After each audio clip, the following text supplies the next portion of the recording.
អ្នកដែលចូលចិត្តកម្មវិធី Crack ឬក៏ឯកសារអី free ដែលធ្លាប់ដឹងឯងពេលដែលយើង download free នោះមកគេអាចនឹង free បន្ថែមនៅមេរោគមួយយ៉ាងទៀតដែលមានឈ្មោះថា Trojan មេរោគ Trojan គឺជាមេរោគកុំព្យូទ័រមួយប្រភេទដែលអាចលាក់ខ្លួននៅក្នុងកុំព្យូទ័ររបស់អ្នកគ្នាឬក៏រាក់ឯកសាររបស់អ្នកគ្នាដែលមើលទៅដូចជាកម្មវិធីធម្មតាប៉ុន្តែពេលដែលអ្នកគ្នាទៅឡើងកម្មវិធីនោះមកមេរោគនោះក៏អាចឆ្លងចូលទៅកុំព្យូទ័ររបស់អ្នកគ្នាដោយមិនដឹងខ្លួនតែម្ដងវាដំណើរការរបស់មេរោគនេះបន្ទាប់ពីវាឆ្លងចូលទៅកាន់ device របស់អ្នកគ្នាហើយវានឹងធ្វើការបើកផ្លូវឲ្យ hacker អាចចូលទៅគ្រប់គ្រង device របស់អ្នកគ្នាបានដោយ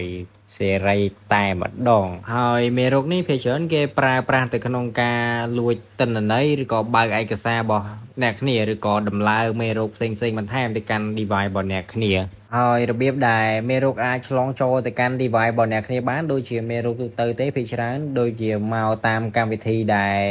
គេប្រកបដូចជាកម្មវិធី crack ឬក៏ link ដែលមានមេរោគតែយើង download មកនឹងវិធីសាស្ត្រដើម្បីការពារខ្លួនពីមេរោគនេះអ្នកគួរតែកុំ download កម្មវិធីដែលមានប្រភពមិនច្បាស់លាស់និងគួរតែប្រើកម្មវិធី antivirus ជានិច្ចទៅកុំបិទអីព្រោះភាគច្រើនអ្នកប្រើ crack ប្រើអីគាត់បិទហើយ install អីហើយបានគាត់បើកវិញហ្នឹងគួរប្រយ័ត្នដែរណា